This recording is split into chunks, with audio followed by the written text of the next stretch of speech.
Um, Good afternoon and welcome everyone. I'm Carol Buchanan, Director of Operations with Denver Regional Mobility and Access Council. Most people just know us as DRMAC. If you are new to DRMAC, check out our website for information about all the great work we are doing, including information about transportation options in the metro area. Do you want to advance that slide, Patrick? Yeah, so there's our website, so take note of that. Just a few housekeeping things. Please type your name and organization in the chat box so we can have a record of who is here.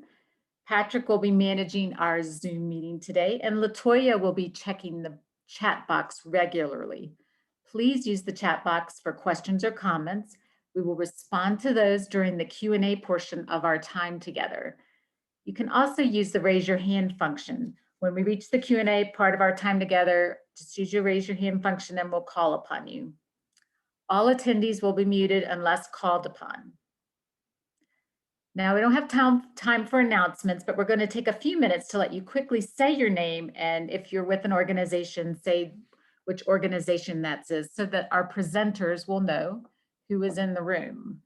So when I call upon you, just introduce yourself. Let's start with LaToya.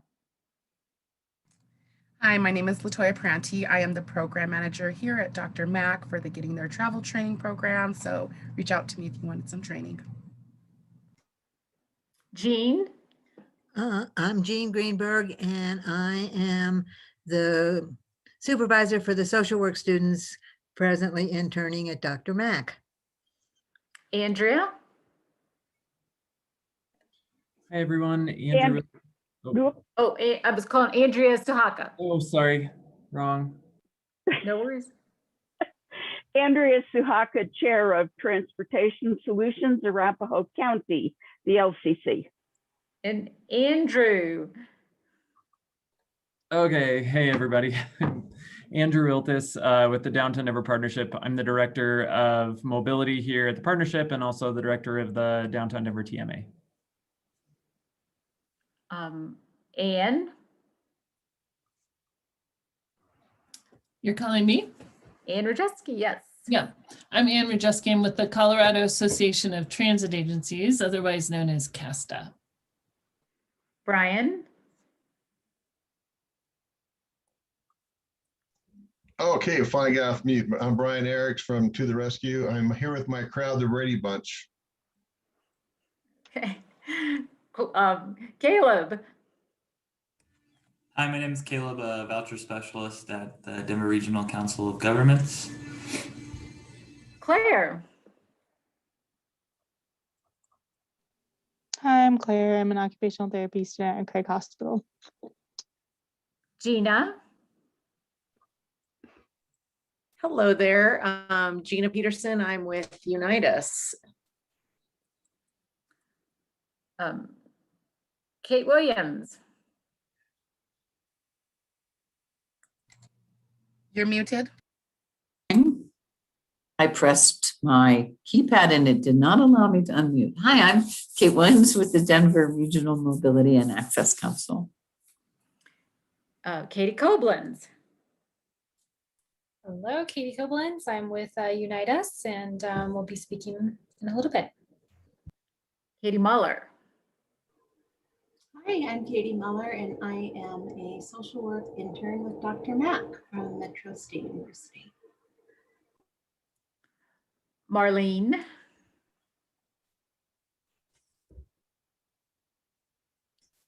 Marlene Sorry Franco. About that. Yes. Good afternoon, everyone. My name is Marlene Franco. I'm the Community Engagement Manager, and I'm also with Unitas.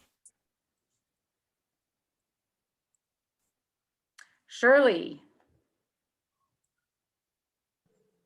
Hi, everybody. It's Shirley Propey. I'm the Outreach Coordinator with Audio Information Network of Colorado. And Stephanie O'Neill. Hi, everyone. I'm Stephanie O'Neill. I'm a projects coordinator with DRMAC. All right. Did we miss anybody? Okay. Well, I'm going to turn it over to Kate. Kate. Thanks, Carol. Today we are talking about the social determinants of health, which are economic and social conditions that influence individual and group differences in health status. Healthcare, housing, education, food security, employment, and transportation are some examples of the social determinants of health. Transportation has a particularly significant impact. Every year, 3.6 million people in the United States cannot obtain medical care due to transportation issues. Those can include the lack of a vehicle, inadequate sidewalks, inaccessible bus stops, language barriers, costs, complicated transit systems, and even not knowing what resources are available. Additionally, transportation can be a vehicle for wellness.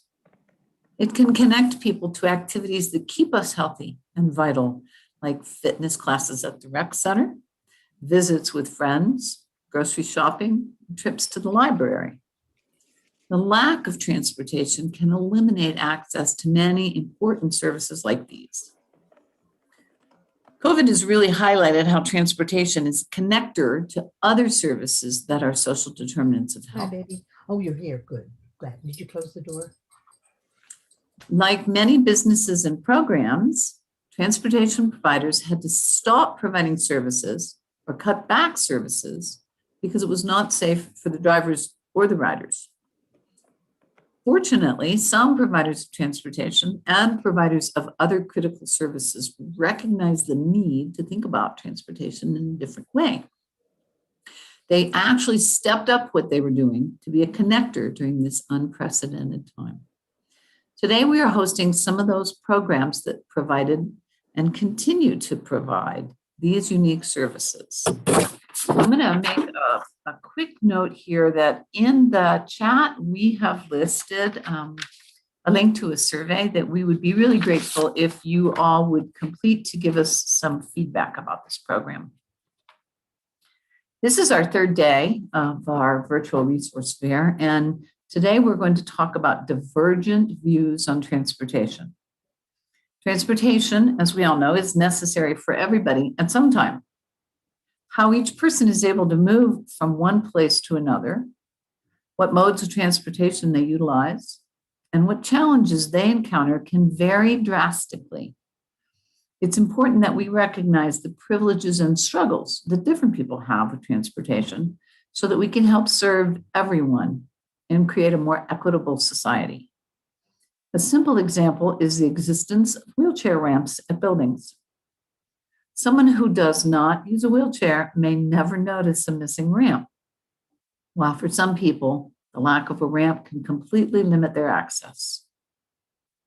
Today, we have 4 guests who will be presenting on this topic.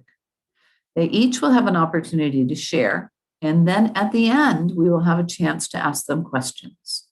Let's start with Katie Koblenz from Unite Us. Katie? Thank you, Kate. You're welcome. All right, well, I'm so happy to be with you all today. And Kate's introduction was the perfect, I'm gonna not try to repeat her words, but really the perfect introduction to what I was hoping to talk about. So if we go to the next slide. With Unite Us, we are partnering with Kaiser Permanente to bring and really implement a network of organizations and providers that are addressing social determinants of health. Our goal is to utilize this network of providers to increase collaboration across sectors that traditionally are more siloed. So a great example would be healthcare organizations and perhaps those who provide transportation services. And really provide a tool that enables them to better communicate around shared clients' needs and better able to address the social determinants of health. As Kate mentioned, the ultimate goal here is to increase access for everyone in a way that really brings about the equity that we want to see in our communities. Next slide. So this again echoes a little bit of what Kate shared. This comes from Kaiser Permanente and is just focusing on how much healthcare organizations like Kaiser are recognizing and tracking these, the impact of the social determinants of health, whether it's financial means in terms of paying for food or rent, whether it's transportation and being able to access those medical appointments, or gain access to social engagements, or housing, for example. We know that these social determinants have a huge impact on individuals' health outcomes. And as this recognition is growing across the country, there's real opportunity to shift the healthcare dollars that are going into folks who may be visiting the emergency room rather than having one of their social needs met to the community. And we want to be a part of that transformation to help shift those healthcare dollars and that healthcare spending from spending on within the four walls of a hospital or a clinic to really addressing the social needs that are often underlying those costs. So with that understanding, next slide, we are bringing Unite Colorado, which is our coordinated care network, to our state. We currently have nearly 200 organizations participating who provide all manner of social services, including transportation. And network partners are able to connect through the Unite Us technology to make closed loop referrals, track outcomes together, and really see the services that are provided to their clients. And for us to be able to track this type of data on a community level and really analyze whether the social services in our community are meeting the community needs, where we might have resolution of needs and where we might have needs that are really not being met, and how we can continue to make adjustments and enhancements to improve the service delivery. Through Kaiser's partnership, this access to this technology is free, so there's no cost for organizations to join. And we are really welcoming any and all organizations that provide social services, whether they be transportation, education, employment, housing, food, etc. Right now, we are now live covering 23 counties, which includes the entire Denver metro area. And we will be rolling out into a statewide network by mid next year. Next slide.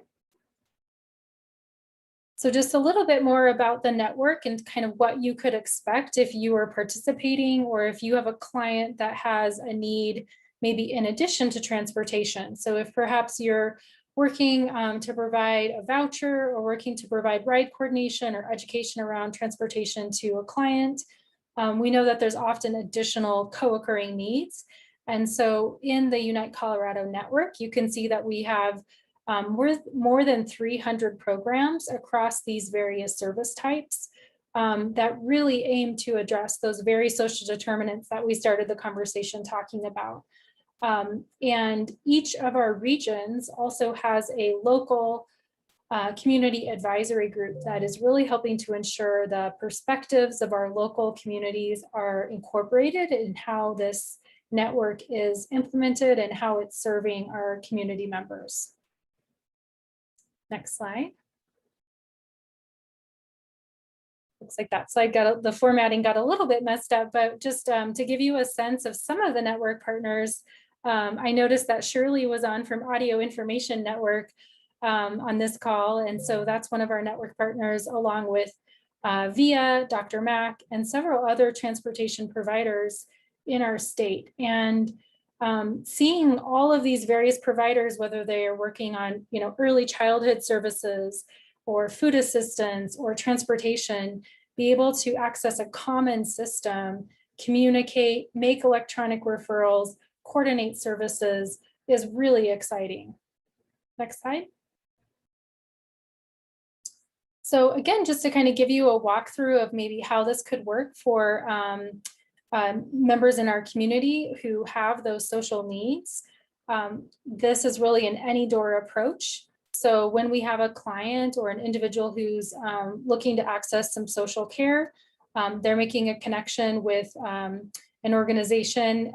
In this case, Sue is working with that individual. And Sue may identify that the client, Tom, has some additional needs. And so, of course, we have lots of great resource directories, which can be really helpful. But we also know that sometimes clients, really get sent down a wild goose chase when they're given a number of different phone numbers to call, and they have to really retell their story over and over. And so the Unitas system kind of flips the burden from having the client navigate all of the resources that they might need and really have a provider-facing tool that does some of that work for them. So in this instance, we've got Sue, who uses the Unitas system, gains the digital consent for the client, and then can securely communicate the client's needs, whether they're food assistance, housing, transportation. And then the really cool factor is once Tom is getting connected to those services, Sue is able to receive real-time updates on the status of her clients. So if Tom's getting connected to that ride coordination service he's looking for, Sue gets an update that he got that service. That helps him get to his employment and job training program. That helps him increase his ability to be stably housed. So all of these things are very tightly wound and tightly connected. Next slide.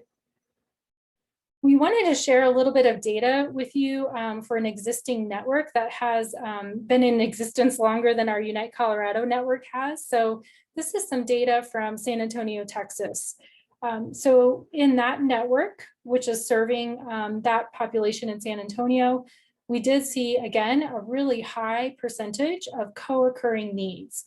So those clients who are requesting transportation services lots of times have other needs. So again, whether they be employment services, housing, there's often just more than one need. And so the ability to have an approach that's not siloed around just one service type, but thinking about all of the services people need. In terms of age differences, we do see a higher need for transportation with those over the age of 50. And I think that plays out in our network data so far, even though it's small for Unite Colorado as well. And that's probably no surprise to many of you on the line. And in San Antonio, the third most requested service in the network was transportation. So again, just really wanting to hit home how critical it is for transportation to be a part of these types of social service networks. Because without transportation, we're really kind of hamstringing individuals' ability to get to the other needs that they have around housing, food assistance, employment, et cetera. So I love this quote, and I thought you all might too. Transportation is the key to everything else. If you can't get to the Social Security office or the VSO or the grocery store, those other services provided won't do any good. So I hope that hits home with you all, and thank you so much for your time. Thank you, Katie. That was great. That was really well done. We appreciate the work that you all are doing here. And I see that you have put contact information for multiple parts of Colorado up on the screen now. Okay, the next presenter that we have is Caleb Susuris from the Denver Regional Council of Governments. Caleb? Awesome. Yeah, you can start the slide now. Hi, everybody. My name is Caleb.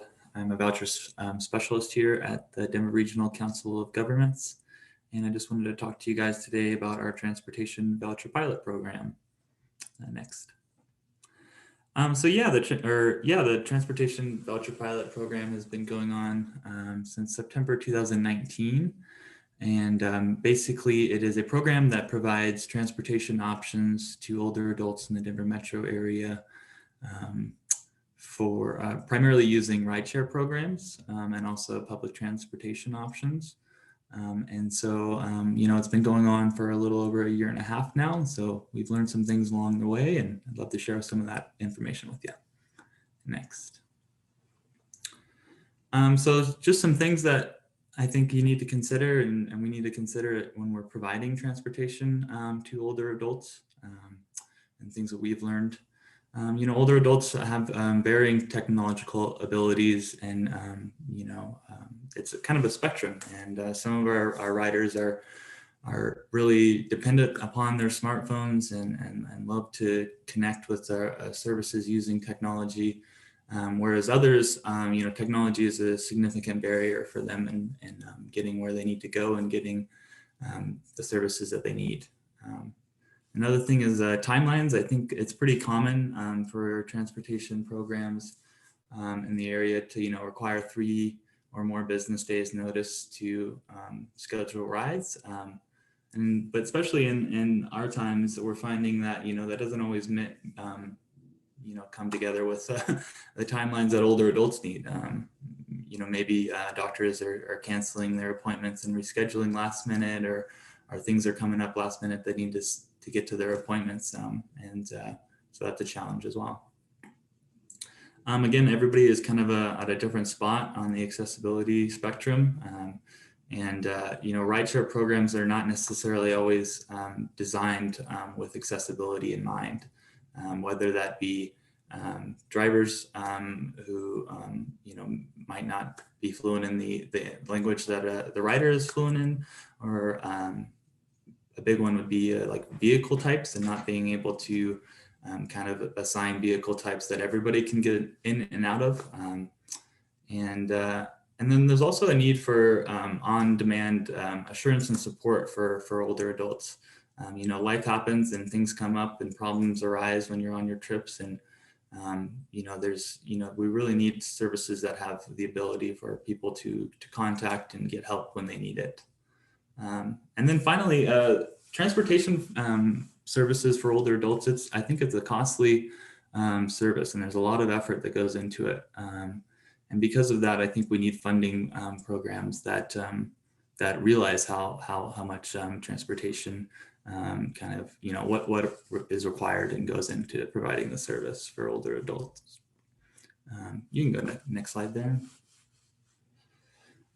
So some of the variety of different needs that we've heard older adults speaking and requesting during the project, some mention flexible pickup times, needing to go to the doctor and not really being sure when they're going to get served by their doctor, and when they're going to be able to go home, which can be a challenge for some programs. Appointments with short notice again. We've definitely heard this one a lot during kind of COVID. A lot of appointments are very fluid, and things are happening quick, and it doesn't always align with some of the time needed to set up those rides.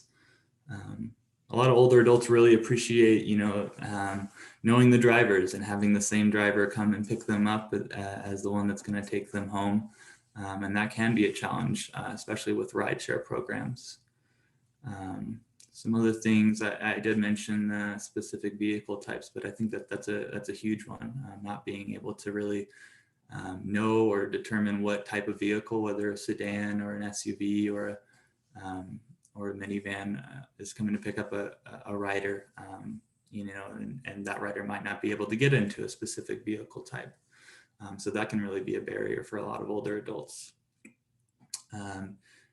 Not as much coverage in rural areas. That's a challenge. We're kind of limited with this program by where our contractors are. And so we'd really like to see more contractors in those more rural areas.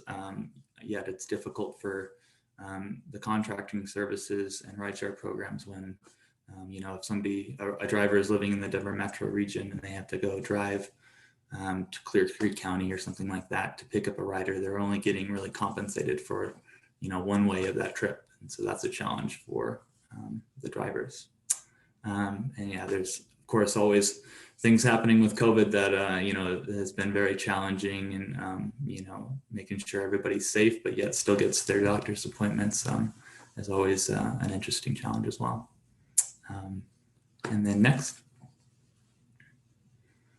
Why do we think about public-private partnerships when providing transportation to older adults? Well, older adults, they have the same transportation needs just like everyone else.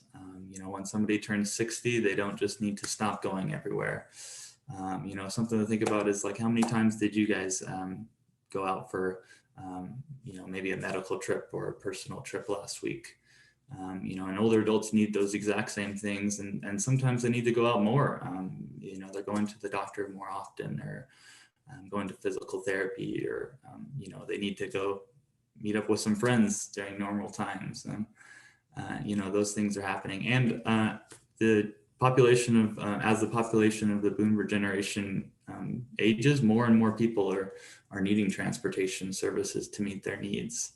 And so it's gonna take the whole community and a variety of very creative solutions to meet the need for transportation in the area. Next slide. And just some things that we found that makes a great public-private partnership with rideshare companies. One thing is just sharing an older adult focused mission. I think that this is huge. Seeing riders as, people with very specific needs as opposed to like, just dollars to be made. Recognizing that, the needs of older adults are quite different than maybe the needs of somebody going out on a Friday night and needing to get back home.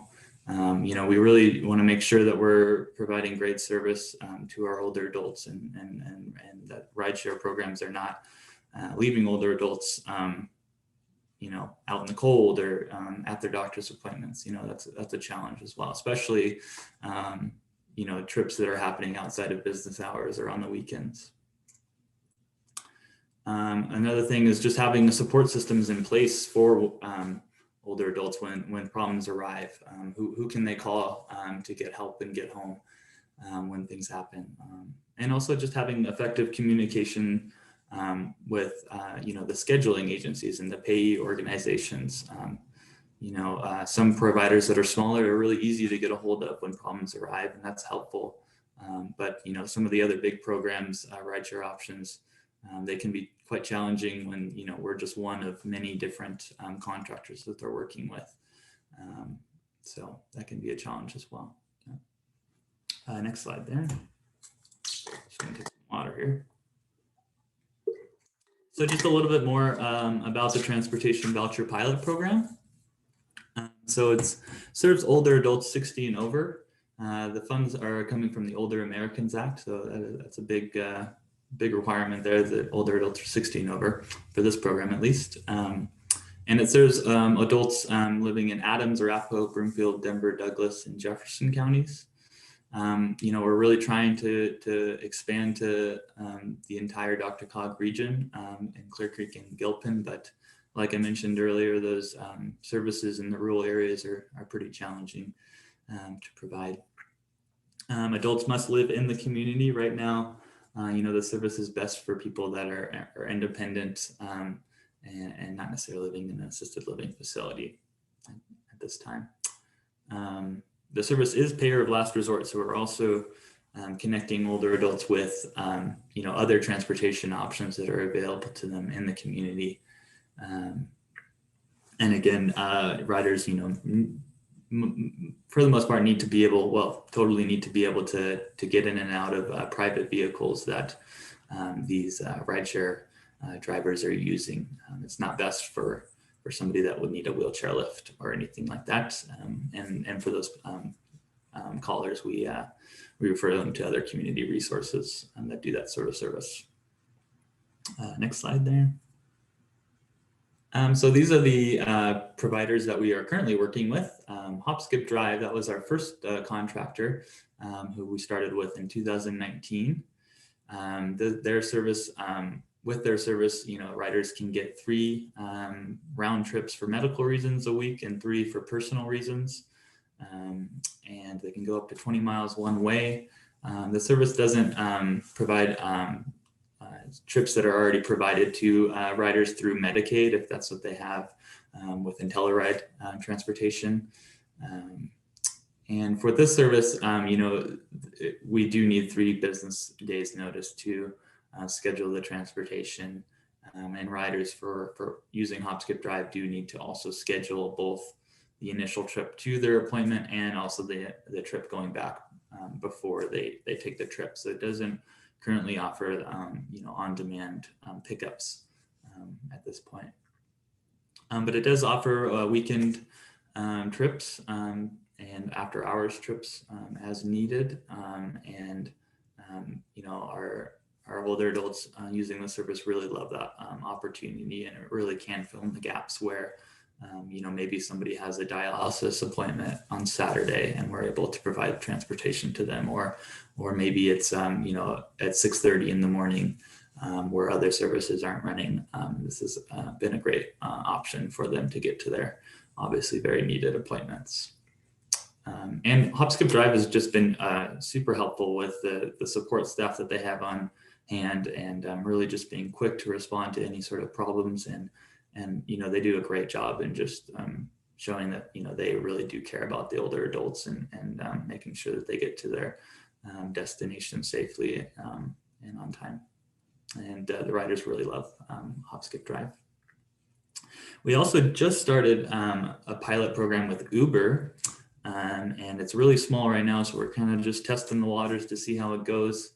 But we're really excited for it. The program provides users who already have a smartphone and use Uber $150 of credits to their account each month, and riders can use that however they choose. And this service is really great for riders who need trips to on-demand trips, and who are pretty independent and want to just schedule their trips whenever they want and need. So this is an awesome option for them, and we're really excited to see it grow and to see who's served by that program. And then also we do provide RTD bus passes. It's the local fare tickets, local discount tickets, and then also accessoride tickets. And this is through the nonprofit program through RTD. And so this is great for riders who are already using the RTD system and are used to that and comfortable and prefer that sort of service. And also it's great for accessoride users who need the wheelchair lift and the services that accessoride provide. Next slide there. So here is just some data from our voucher program last year. So these are the numbers from our Hop Skip Drive program, the one that's been running the longest. And when you see this, it's divided by month, but then also by the type of trip at the top there. And each of these units, you can consider one-way trips. So if somebody's going to the grocery store, that would be 2 units here. But as you can see, I think a rough calculation of the amount of trips that we provided last year was around 9,000 or so. We're really happy that a lot of people are getting to where they need to go, and just providing some of those social determinants of health that Kate and everybody was talking about. So yeah, we're really happy with the service and excited to see it grow. Next slide there. So this is just some basic contact information. If you have anybody that would be interested in enrolling in the program or getting information about transportation options in the area, they can call our Aging and Disability Resource Center at 303-480-6700. And we'll perform like a transportation needs assessment with them over the phone and just match them with some of the best options for their certain situation. And again, we will also provide referrals to other organizations in the area as well if they are a good fit for them as well. But that's all I have. And I guess we're going to do some questions at the end, so I'll wait. Super. Thank you, Caleb. We really appreciate that. Was a lot of great information. And we will, and I see, there we go. Anybody who wants Caleb's information, I see it there on the screen for right now. I'm going to remind you guys again that we would be really happy if you would go to the chat box and find our survey information that we're going to put up there right away. And we're going to move on. Let's see. That would be Andrew next, not Andrea, but Andrew. And Andrew, I'll let you take it away. Hi, Kate. Thanks so much. And yeah, thanks everyone for being here and for biding your time with us as we go through this really important topic. I'm going to talk a little in a couple different ways than I think you've heard previously, and maybe the way that we can best think about this, especially for our conversation following this, is let's let downtown Denver be a really interesting case study for us as we think about how the social determinants of public health really play a role in an active urban environment with just about everyone engaging with it. So you can go to the next slide. So this map here shows our, what I would call our service boundary. The darker line is our kind of technical downtown area boundary, our downtown neighborhood boundary. And then the blue line that you can see right along the edge of the map there, that's what we call our center city neighborhood map. Just imagine for a moment, you know, the types of people that would enter in not only the blue line, but enter into that, you know, darker gray line. You've definitely got a large student population in our area campus. You have a ton of employees entering the downtown core, or you'll have to forgive me because some of the times I talk, it's prior to COVID, and sometimes I'll reference current conditions. But you know, prior to COVID, we had upwards of 150,000 employees downtown. A ton of restaurant and service and hospitality workers have been downtown for a long time through this last year and continue to be here. Many people visiting sports events and that kind of thing. We have people with sight impairments getting trained on the 16th Street Mall for how to navigate an urban environment. So as you think about that, you know, that last piece of that sentence there, inclusiveness, our job is really to create an environment where the experience and the economic impact really extends to everyone, to everyone fathomable in our downtown or in our Denver region. Next slide. Technically, the partnership has a policy framework specifically related to mobility that really relies on strongly on the downtown area plan. And I put those policy pieces in here that I think are most applicable. A well-connected multimodal transportation system. You know, you've heard from the other speakers today that thinking of ways to move people or give people access to multiple options is critical if we're going to be able to have a diverse set of people with that ability to move around and have that accessibility. Mobility options that are affordable and convenient for everyone. Affordable and convenient is a really interesting thought, and it's definitely relative to everyone. And so, you know, that second bullet point alone is really complicated when we think about how many people have a variety of different definitions for affordable and for convenient. And if we really mean what we say in that policy, we have some work to do, and I'll talk more about that through the presentation.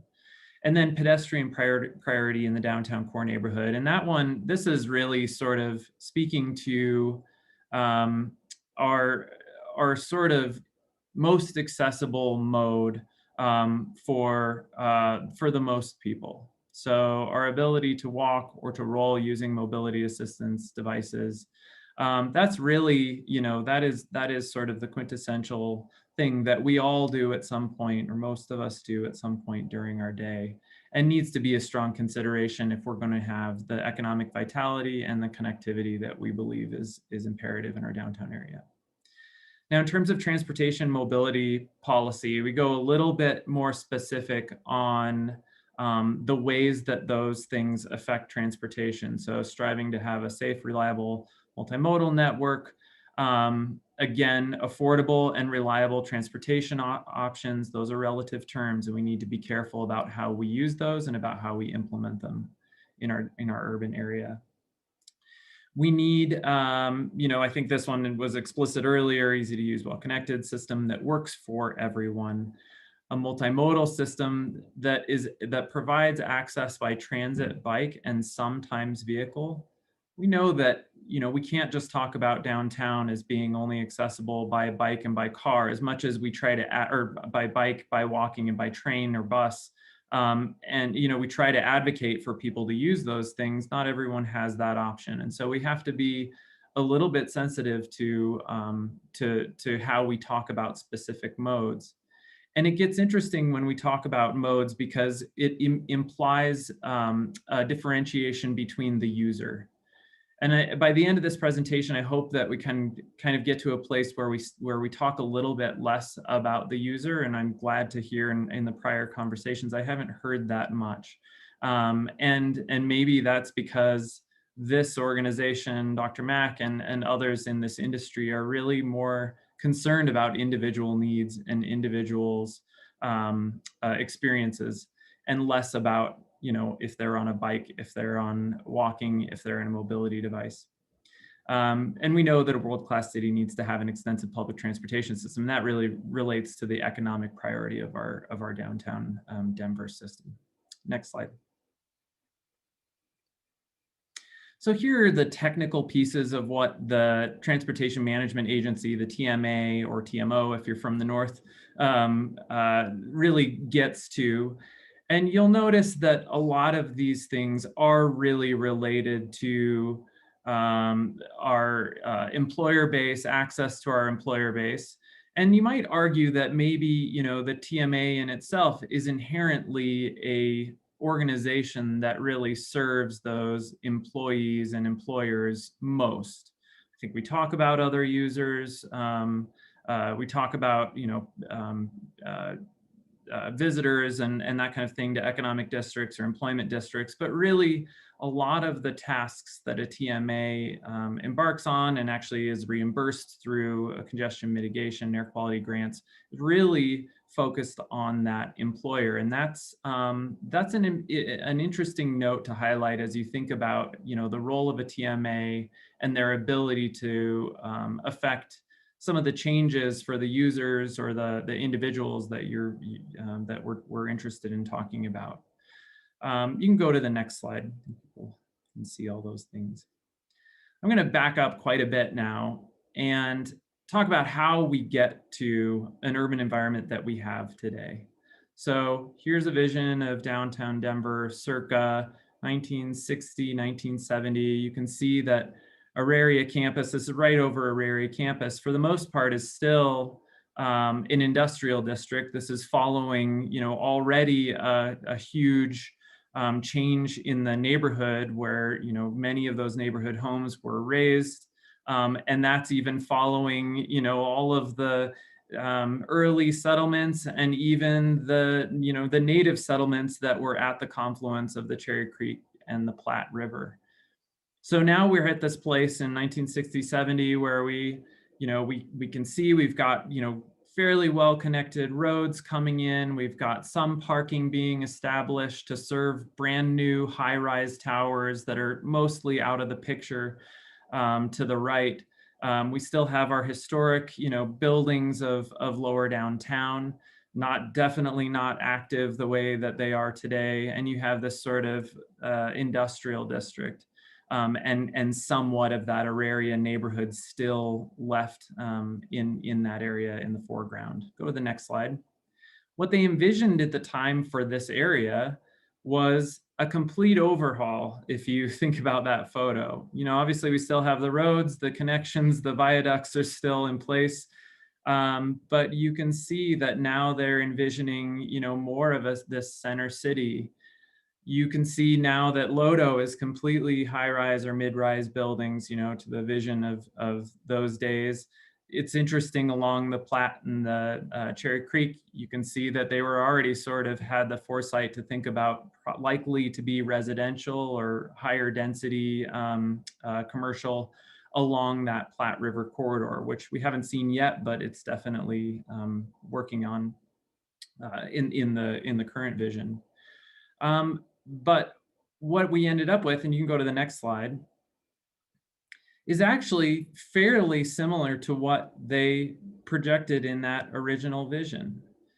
We have just as much parking area, if not more, than they had sort of shown in that visionary rendering. We have this Elitch's site, which is a little bit different than they had expected, but again, higher density people, higher density living, higher density commercial, and fairly well connected with roads and bridges. You can go to the next slide. But what happens then in general to our social system is that we have lower life expectancy.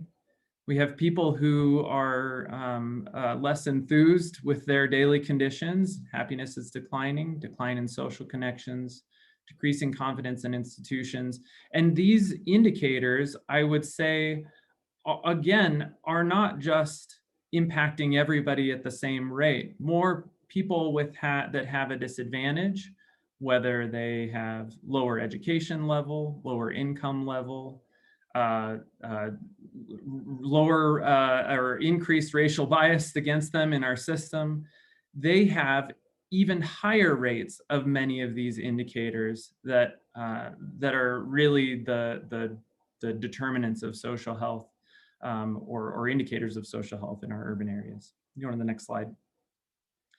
And then you throw on top of that this last year, in downtown, we, really it's difficult to measure every type of user group or every type of individual person. And so we really rely on general statistics for how people are visiting downtown and experiencing downtown. And you can see in this chart, this is tracking pedestrian activity.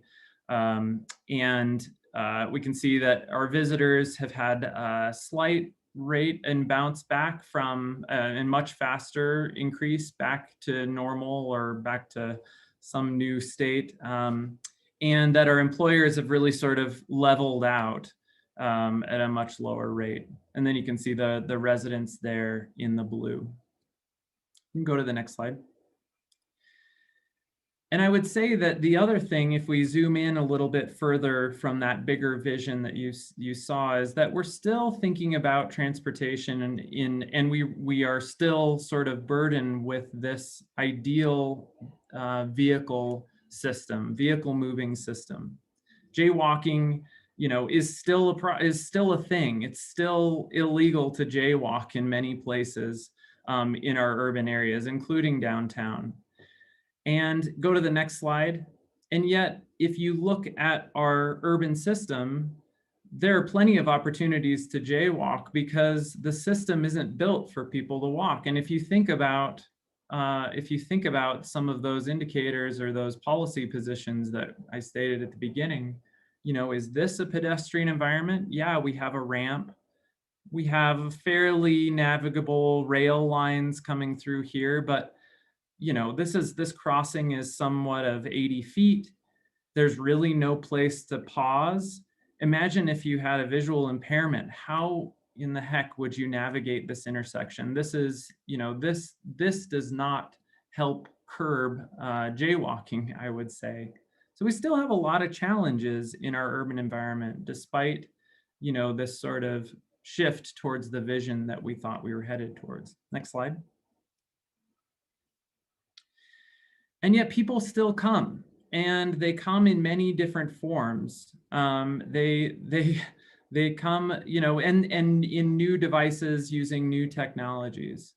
And scooters alone have been the most recent interesting disruption in our mobility system for many reasons. And I know particularly for people with disabilities or people that are moving in devices that take up more of the sidewalk than just someone walking, a scooter can be a real challenge. It can be parked in a wrong place. It can be positioned in somewhere that's not logical, that's not predictable to the system. Not just for those users that are trying to use the sidewalk, but even for people that are riding bikes. The predictability of something like a scooter is really a challenge in a dense urban environment when we get a lot of people using these types of devices.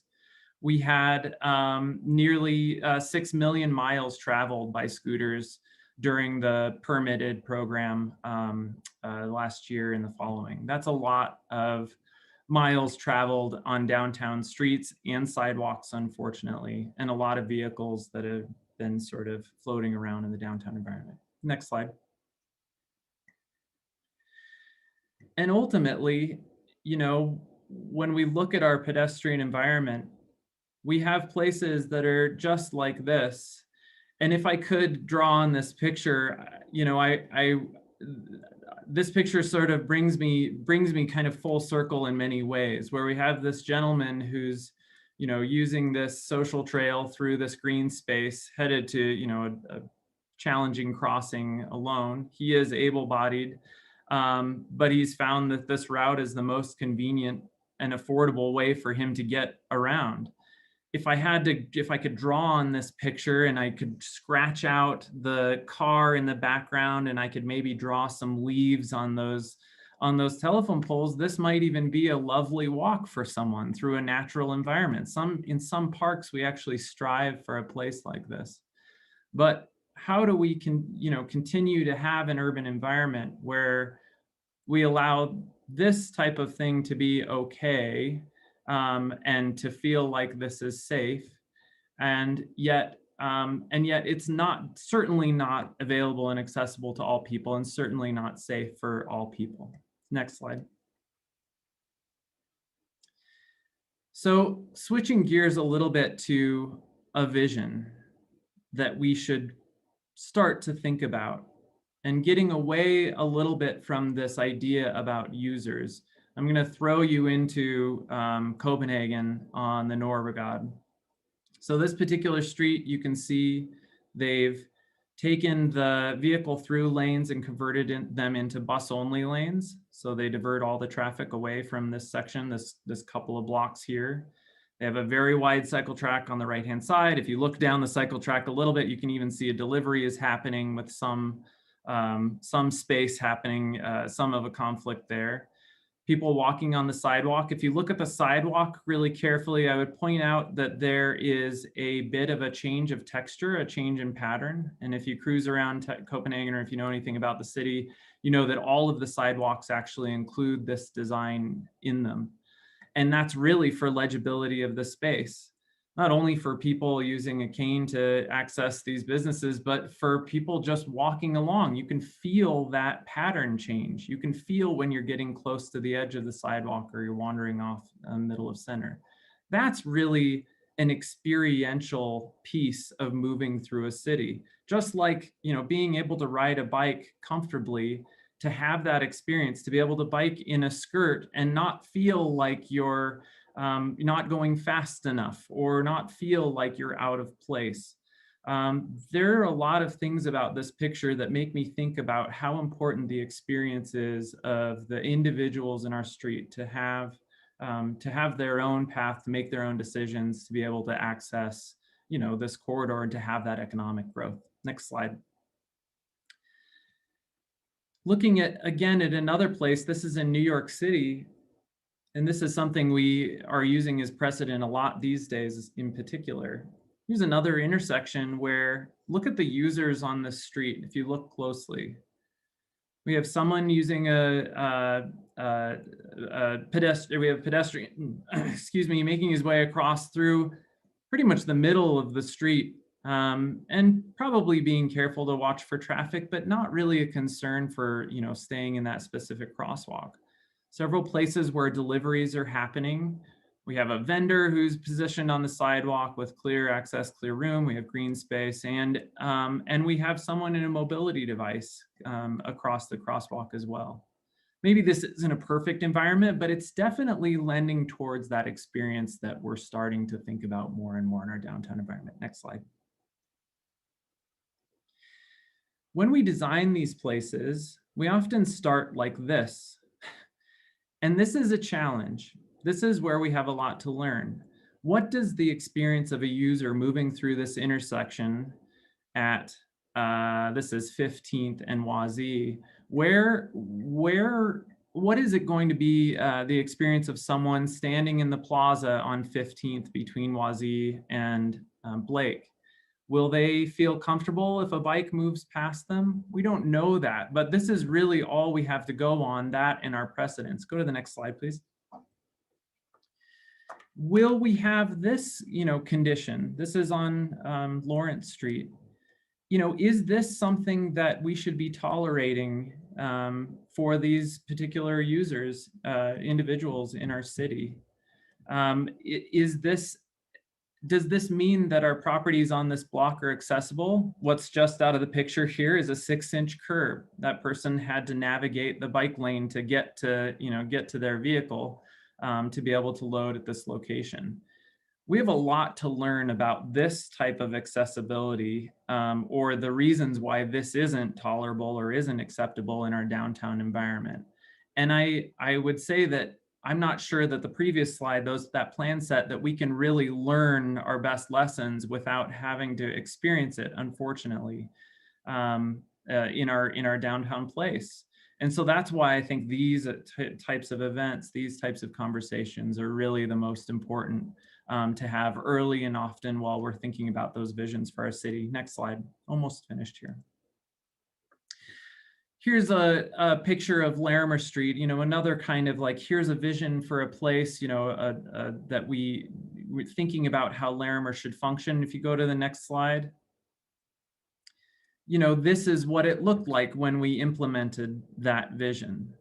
Again, on Larimer, and we had a lot of input on this, they were really paying attention to how their accessibility or how their street was maintaining accessibility. If you've been to Larimer, you know that they very often have curb ramps to get to the businesses, and they're trying to maintain space between those barricades and thinking about new ways to provide that space. But again, we really had to try it out and test it out to make sure that it really provided that experience for all users on Larimer Square. Go to the next slide. To us, this is really what it's all about in downtown. If we can create the types of places where people are smiling and the type of places where people feel like they're welcome to hang out at night, in a street. This is on Larimer, or between Larimer and Lawrence, during our 5280 pop-up event a couple of years back. This is what we're aiming to do in downtown Denver, and we need everyone's input to make this happen. And last slide, I'll leave you with this image. I show those images of Denver, and I would say that if we could put an image of what Denver should become in the future, I would almost throw this in the hat. This is a picture, if anyone knows, of the town Wakanda from Black Panther. And Hannah Beechler, the production designer for the movie, talked a lot about the difference between users and individuals. And she said, importantly, that Wakanda, is not made up of many users. It's really made up of individuals, and how they connect through the mobility system, through the light rail and the various omnibuses that they have traveling around. The mobility system really makes up what makes that connectivity between those individuals possible. And so that's what we're aiming to do with the Downtown Denver Partnership. That's sort of the trajectory of our TMA. And I would just offer that we're excited to be parts of these types of conversations to help make that everyone really possible. So thank you. Wow. Thank you, Andrew. Would you do me a favor? Would you go back one slide, one more? Sure. Oh, well, you can't. It made me laugh because you said 5280.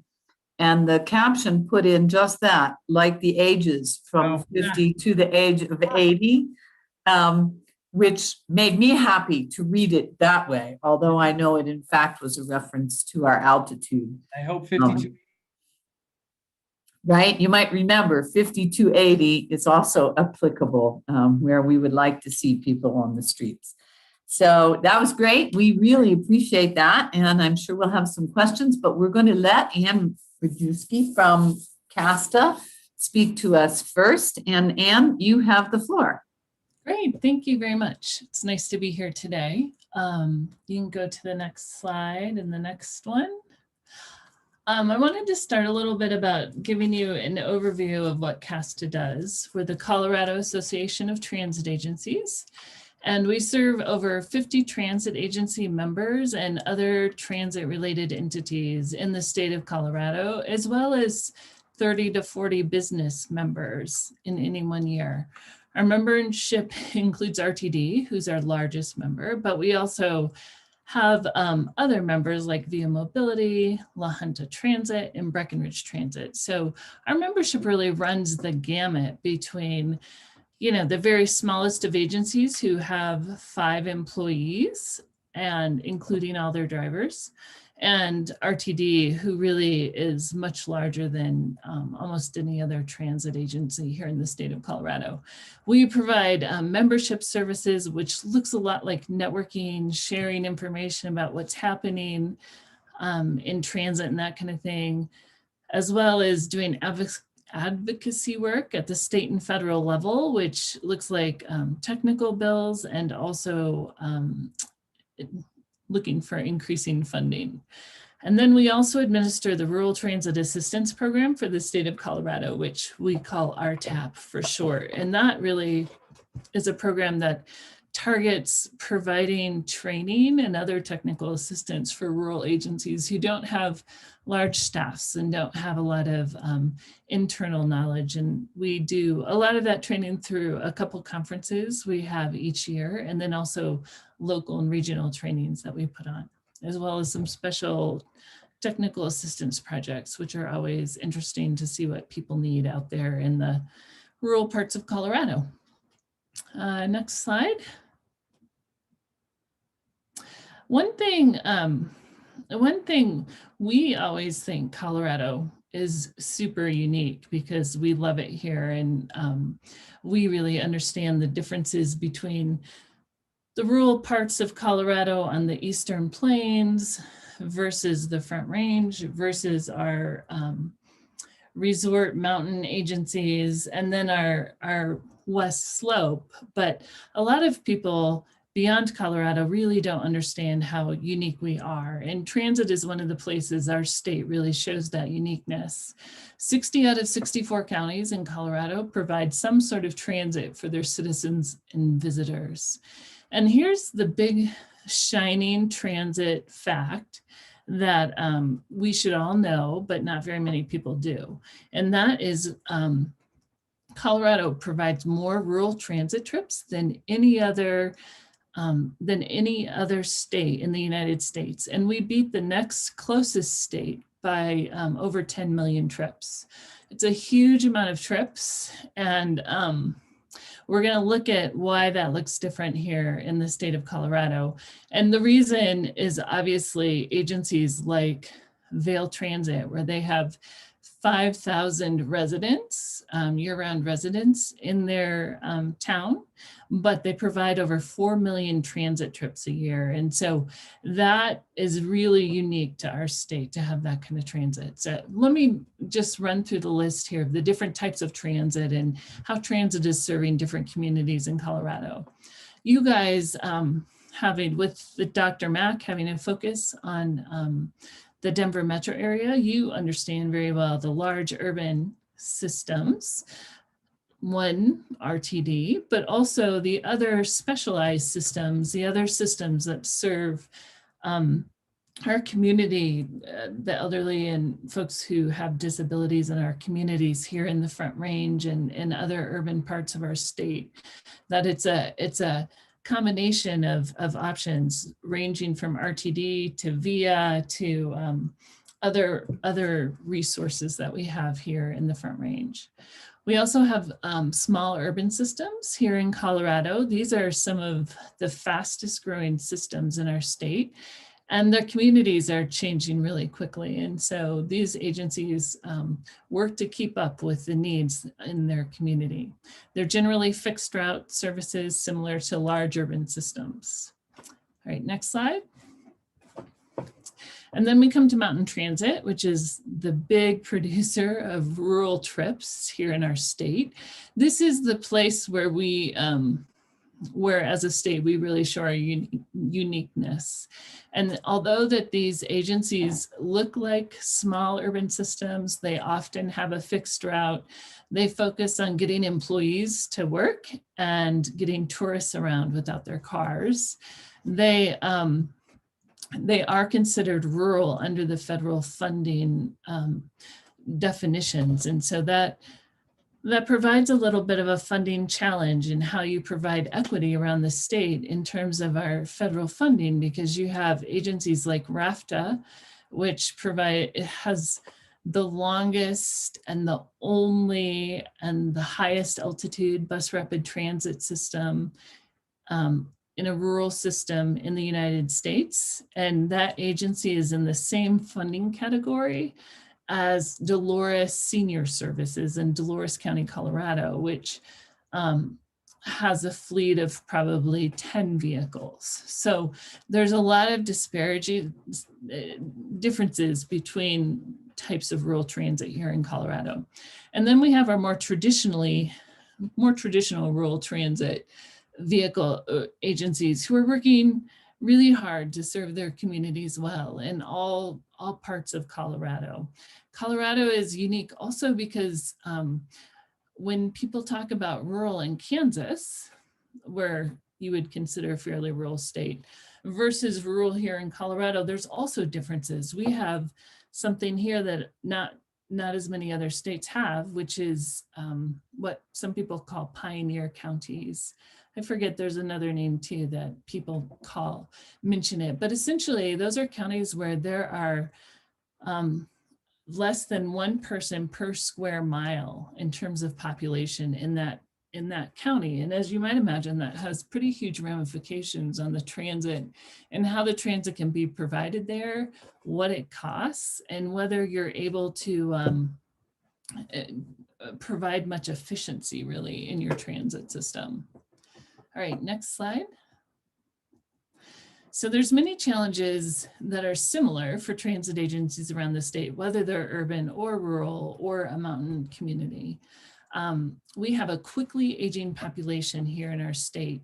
Probably you all know the stats better than I do. Many of you will, about how quickly our population is aging compared to other states.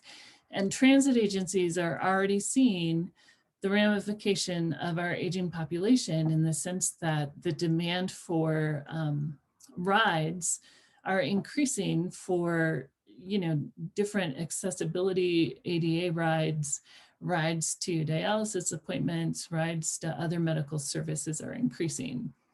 That's happening in the rural counties for sure, but also happening in our urban counties. This is a state situation. Next, funding sources next slide, next bullet. Funding sources that we have here at the federal level are dependable. The state puts about specifically, they put $15 million per year towards transit. And that money is really spent for bus replacement and some funding of interregional transit. So that's the funding sources. Those are fairly dependable funding sources. Some agencies have some local funding in place where they either get a sales tax or they get general fund money from their town or county. And so those funding sources are also fairly dependable. None of those sources, except those agencies who are in mountain communities or other tourist areas primarily, they're not growing. So we have transit agencies that are doing as much as they can with the funding they can, leveraging every penny to make it work for their community. But they're not able to implement new routes typically. They're not able to put together a bus barn to provide better maintenance facilities for their vehicles because the funding sources are essentially allocated out and they get what they get and it does not increase much. Around the state, it is hard to hire and keep drivers. It doesn't matter whether you're in La Junta, Colorado, or whether you're in Steamboat Springs. It just is challenging. And there's different reasons in different parts of the state, but it's really challenging. And then the general public doesn't understand what transit is beyond RTD fixed route service. And like I said, we love RTD, but everybody just makes a lot of assumptions around what transit is, and it's really equated to RTD service. And if RTD service doesn't help you and you're in La Junta, Colorado, you don't understand how additional transit funding, for instance, may help your community. But like I said earlier, with transit in 60 out of 64 of our counties in the state, we have a lot of transit agencies, public transit agencies all over our state doing really important work. In urban areas, it looks a lot more of a focus on commuters and transit dependent folks. In Greeley, they have a very high ridership of school kids, actually high school kids that use transit there. They implemented a few years ago a Ride Free for Kids program that increased their ridership. I think they said it was 800 kids a day ride Greeley Evans Transit, and that allows high school kids to go to basketball practice after school or other after school activities that they wouldn't get to do if they were riding the school bus. So transit looks really different depending on where you are, but most of us don't have a very sophisticated understanding of what transit might look like at Dolores Senior Services or in Dolores County, Colorado, or in La Junta or Lamar. And a lot of times people only know about that if they have a family member using those services. And so I spend a lot of my time talking about rural transit in Colorado to help people get a picture of what it looks like if you need dialysis 3 times a week and you live in rural Colorado and it's a 75-mile trip and you don't have a relative that can take you every day. I mean, that it starts to be a hard place to kind of maintain. And so transit is a key piece of allowing people to remain in their communities, age in place, and continue to have the support of their community as they age. All right, next slide. So we're talking about divergent transportation and challenges and things. And so I just went through and highlighted a few metro challenges, and then I'm going to highlight a few rural challenges. In the metro area, we have a variety of agencies providing services with a variety of funding streams. And I think, you know, when you, again, look beyond RTD, it can be challenging to know which is the right service for you to use and which can take the sort of funding that your ride can be funded by, all that kind of stuff. And of course, Dr. Mack has been doing a really great job proactively trying to help people make good choices so they're not calling 6 different agencies trying to find the right solution. So that's really important here in the metro area. They're seeing this, they see this issue in other metro areas here in the state. I put different supportive transit in different parts of the metro area. So, you know, I was just thinking about how the metro area is so large and RTD's area is so large that it encompasses so many different communities, and different communities have different expectations around transit and what it should do for their community. We'll think, you look at someone like Boulder, that community is paying for additional routes in their community beyond what RTD does through its funding. And then other communities have, you know, don't have that same level of funding that they want to devote towards transit and are not sure that it's as valuable to their community as Boulder finds transit valuable. And so that's challenging to navigate that politically. And, you know, we're seeing a lot of discussion around how RTD should position itself for the future. I feel I shouldn't be talking about this with you on the phone, Kate, but from the outside, this is what it looks like. There's also, like I said, a variety of expectations by the public and riders, and coordination can be a challenge in metro areas. And not just, like I said, not just here in the Denver metro area, but in Colorado Springs, you know, there's a number of agencies that are providing the same sorts of services, but with different focuses. All right, next slide. Rural transit challenges. In rural Colorado, long distance trips are the norm. And so you have vehicles, you have a driver in a vehicle who may be doing one trip one day because it takes so long for them to get from the community or the person's house, and they go in for dialysis, and that takes some time, and then getting back. And by the time they get back, the driver has done one trip for that whole day. And that's really expensive transit to provide. It's also really important transit to provide. And so that's a challenge that rural agencies are trying to meet all the time. Rural transit numbers in Colorado look very different from other states, like I mentioned in terms of numbers of trips. What ramifications that has, though, is that in terms of our funding, that rural pot has to go further. The federal rural transit funding has to be divided among these agencies that are very sophisticated, running huge fleets of vehicles, running a lot of people around town. And the same pot is also funding, you know, Northeast Council of Governments and Durango Transit and, you know, Montezuma County Transit. So it has to be spread around, and it's challenging to find equity within the diversity of our transit agencies. And then again, this perception that transit doesn't really exist in rural areas. And interestingly enough, you get to a rural area and those folks don't really understand the transit they have either. And they sometimes don't realize that what they're riding, although it's the senior van, it's still public transit.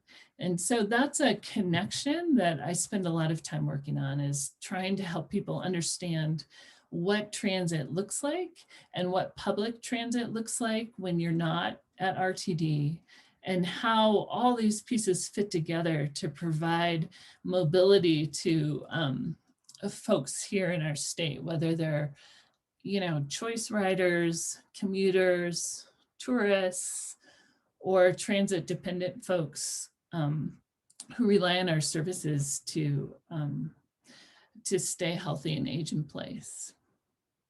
Next. So the last question that they mentioned we should think about is what would make transit better in the state of Colorado? And unfortunately, and maybe fortunately, because in some ways it's simple, funding is really at this point what we need. I think we have a lot of well-run transit systems. We have transit systems that are in communication and share best practices, and I think generally do a really good job for their communities with the resources they have.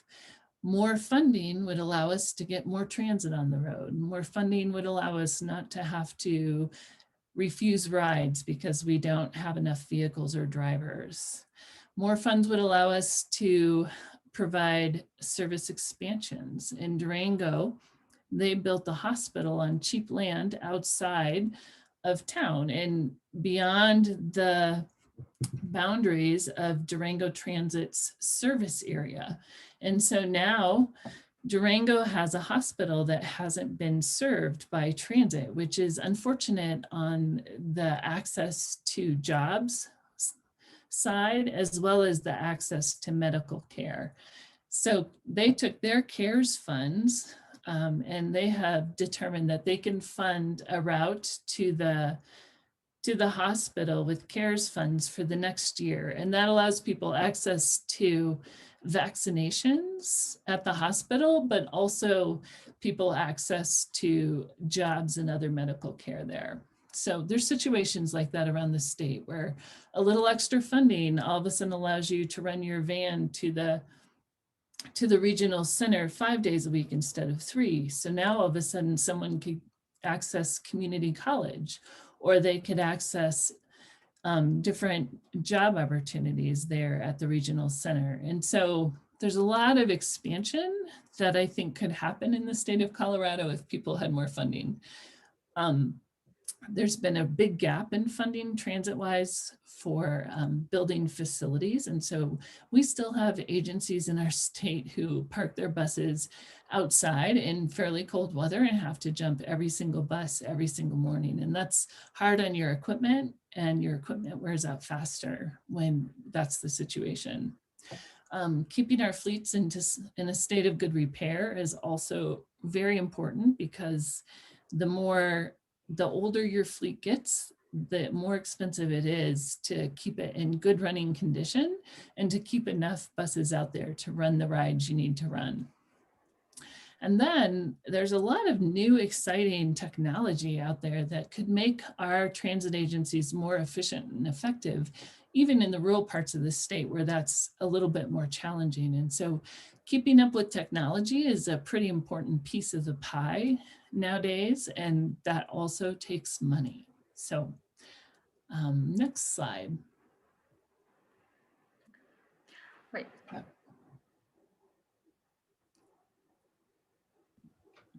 Sorry, that's all I got. Yeah.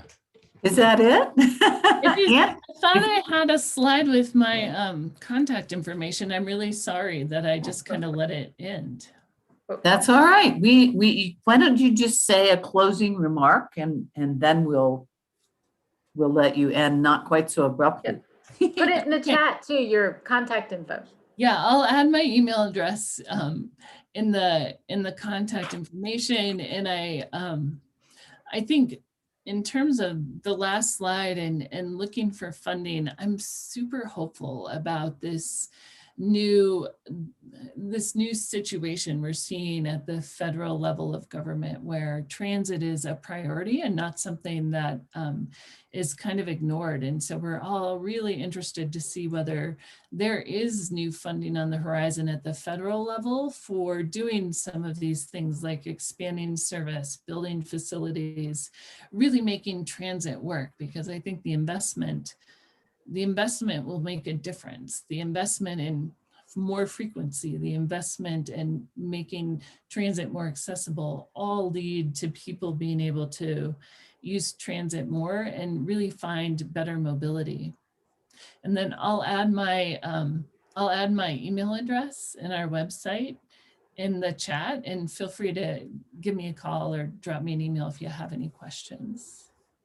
Thanks, Anne. That was great. That was a wonderful rounding out of all the divergent views. So I'm going to hand this back to Patrick now. So in our last 3 minutes, he can wrap us up.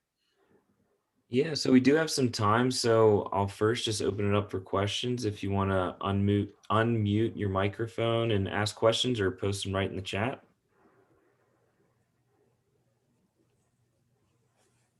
We did have a question from Andrea when we were talking in Andrew's slides. Where do people walk? The sidewalks are available. Are they available, Andrew? So there were questions from her. Was that regarding Larimer? I'm just trying to. Yes, Larimer Square. Yeah. So most of the sidewalks are still available, but there are some places where businesses have expanded their patios and patio fencing. Just the way that the liquor licenses work, they have to have, clear delineation of their patio. And so they've extended rails across the sidewalk. And that was a big concern for us, just because, then you lose that direct access for people in mobility devices, or just can't make the 6-inch step. And they were quick to respond with putting lots of ramps, those kind of temporary metal ramps, to get to those businesses. If you look again at where you took the picture, on the left-hand side, there is no way to get to the sidewalk, even walking. Yeah, yeah. Yeah. Yep.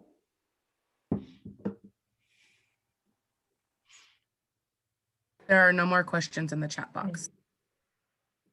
Patrick, why don't you go ahead and tell everybody about the evaluation, et cetera. And then if people want to have any more questions, and if they want to hang out, they can. Yeah, definitely. So that was our last day of the fair. So thank you everyone that came, and everyone that came the previous days as well. So we do have, I know the survey's been posted in the chat a couple of times. We also have this QR code here. So if you do have a couple minutes, just fill out that survey on how this all went. And then the only other reminder we have is that our next Dr. Mac meeting is going to be on Tuesday, May 4th, and it will be on legislative review. And it says 1 o'clock, but it's always 1:30. I don't know. I Yeah. think I was the one who put that in there wrong. Sorry. If you come at 1 o'clock, you'll get to hang around Yeah, beforehand with us. yeah. So, but we'll be sending out more information about that as we always do. And just remember it's 1:30. And yeah, I just want to say thanks to all the presenters. We've had a great 3 days. We've been having I think a lot of fun learning lots of great stuff from the reverse services on Monday to all the creative engagement online opportunities yesterday. So we'll be putting together a way to share some of this information so that people who weren't able to come can access it too. Are there any? Oh, go ahead. Just me. I just want to say that again, that I really feel like this was a very well-rounded look at a number of outlooks on the same topic. And so I want to really thank Patrick for putting that together and for all of our presenters for giving us that outlook. And if anybody else has a question, feel free to say it now. Am I wrong in what Biden is saying? You know, we need better infrastructure, and at the very end, he tacked on transit or transportation. You know, he talks about bridges and he talks about roads and he talks about blah, blah, blah. And by the way, we need better transit. So Jean, one thing that I did hear about transportation period, I just wanted to add in this that made really great sense. I want to say I heard it from an LCC meeting at one point, but if we focus on sidewalks and ramps, then we're navigating our transit system more for pedestrians and meeting their needs there. But if we keep putting bridges and more roads and things like that, then we're going to focus on people driving cars and people doing that. So at that point, I think what we need to do as a transit system is figure out what we're really focusing on and focus on that, right? So if we're focusing on adding more bridges, then are we trying to focus on adding more cars, or are we trying to fix the sidewalks and allow pedestrians to utilize them the correct way, which is going to make incentives for them to be willing to go and use public transportation rather than car, right? So that was one of the comments that I heard in the past, and it just always stays in my brain. So no, I think it's a real problem, you know, and they're talking about adding charging stations so that people will buy electric cars. Interesting. What was it? 30 years ago, they tried to build electric cars and they ended up in the, what do you call it? Trash heap. I remember that was a real big thing. Yeah, and in my understanding, you know, some people are calling Joe the Amtrak Joe, and in my understanding, what I've heard is that there is like pretty significant funding proposed for transit specific services, and then like Latoya was saying, some of those alternative transportation, or what traditionally has been understood as alternative transportation infrastructure builds. So it's been very inspiring to me. There's some good podcasts on put out by Streets blog that have a lot to do with that question and kind of go into the details of what's proposed, at least at this time. I think transit agencies are pretty encouraged and hopeful that we'll get some bump in our formula funding and also some of the discretionary funding, because it's been so long since we've been able to do any sort of expansion, because things have just been going up such small increments, like cost of living sort of increments. So it's exciting, the thought that we could really spend some money on transit and make it work better for the people in our communities. Although I must say, it has gotten a lot better. When I got here 50 years ago, I remember standing by DU at the time when it was in one of the mansions, waiting for a bus that never came. It never got there. And I was living out at Fort Logan at the time. I ended up having to call a cab.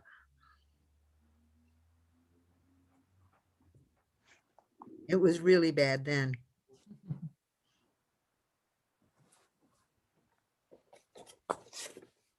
Anybody else have a comment or question? I wrote this in the chat, but this is directed at the statistics that Caleb presented. I'm always excited to see those numbers for personal trips for older adults, because for so long it was, you can go to the doctor or you can go to the grocery store, but that's it, you know?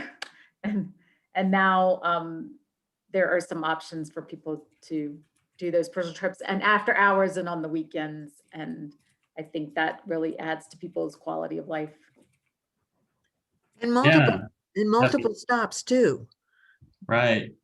Right. We've definitely started to see beyond just, trips to the grocery store, to the bank, but we're getting a lot of appointments to the salon, and people, before kind of everything started shutting down, people were going to restaurants and things like that, and really some of those great social activities and engagement. So it's been really great to see, and people love it for that too. Or I'm just going to the cleaners, and then I have to go to the post office, and then, by the way, I need to stop at the store, and then, oh yeah, I forgot the pharmacy. Yeah. You mentioned that as a joke, but that is an actual No. challenge. It's very because of, we really definitely want to provide those opportunities for people, and yet the kind of managing the programs and seeing, making sure that everybody's getting the same amount of service, and that we're it's not spending a lot more money on one individual rider as opposed to another rider is difficult in those sorts of situations. So it's definitely always a challenge, but yeah, we're really happy to be able to provide that. Yeah, I didn't mean it as a joke. I'm just going to the post office, and 4 hours later, because he's gone 10 other places. Yeah. Which is why the 3-hour limit on the RTD ticket just doesn't work. I agree.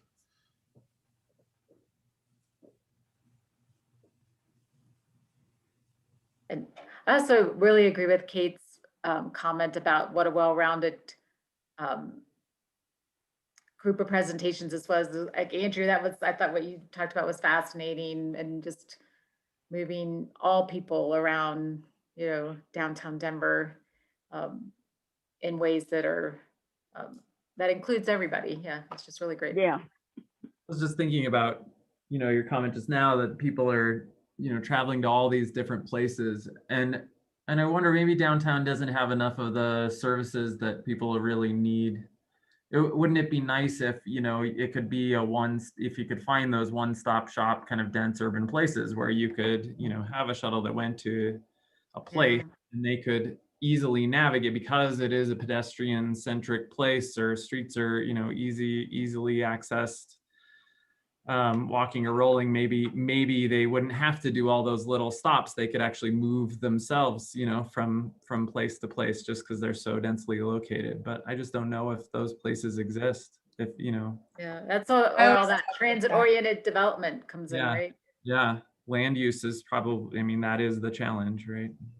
I always talk about the one-stop shops. As a social worker, I think that's something that we always want to help with any clients that we work with anywhere, as far as resources. And so I think that's important. But I have seen some places like down at 5 Points and things like that, they have implemented certain things that are all right there for them to be able to meet their needs, so they don't have to worry about, situations like that. So there are some things out there that I've found, but I wouldn't necessarily say it's very helpful when it comes to transportation, but it is definitely helping them. So yeah, and 5 Points is becoming, and they're definitely working on it. There's a lot of energy right now around the Renaissance project to make that even more pedestrian focused and easier to access by bike, walk, foot transit. So I think like there's probably a really good opportunity to kind of showcase that as like a, you know, an example that we should look for.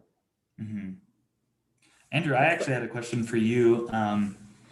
I guess when I go downtown, or I live in Cap Hill, but I travel downtown a lot. And one thing that really frustrates me as a pedestrian or as a biker is the amount of road space that is dedicated to one-way traffic. And it seems to really encourage, you know, let's get cars through this environment as fast and efficient as possible. And yet, you know, in my Cap Hill neighborhood, at least, that it really feels like freeways are going through our neighborhoods, and that, you know, it's not, you know, it's walkable on one block, but then I try to cross the street. That's true. Then you go like down 14th, and Right. and if you're driving, you think, wow, this is great. But if you're not, yeah. Well, and sometimes when you're driving down 14th and there is a bicyclist, it's really scary for everybody. Yes. Yeah, and we've had, you know, we've had the vision that I showed there of what downtown should become. That included a lot of parking for a lot of cars. And when you have property owners that have constructed that parking, and they, you know, rely on that for some of their operating costs or revenue, and believe wholeheartedly that the viability, the economic attractiveness of their building relies on a parking space for every person that's there. That's a real challenge. And they, you know, they will be the first to say, you're going to kill my business or my shop because you're, you know, considering adding a transit lane or adding a protected bike lane. It's really hard, you know, those conversations aren't easy. It's not easy to walk in there and be like, oh, come on, it won't, you know, it won't, because it doesn't. You know, you can't really just prove it in a conversation. You have to take a long time to sort of build that trust. We had, yeah, for them, the stakes are so high. Yeah. right, the stakes are so high. When we walked into the conversation with the board about the transit lanes on 15th and 17th, you know, luckily that didn't have a big impact on on-street parking. And luckily, for some reason, vehicle lanes weren't really people weren't worried about losing space to vehicle lanes, probably because they've never hit congestion downtown. They probably do. But anyway, it was really good. I'm so glad that we kind of moved through that conversation quickly and we're able to come to a resolution that without those transit lanes, downtown can't grow. We can't invite more people downtown if we don't have really good transit infrastructure. Mm-hmm. Including our bus infrastructure. It's not just about the new train lines, you know, accessing Denver Union Station. It's about those local transit trips that really help fill out the mobility system for everyone.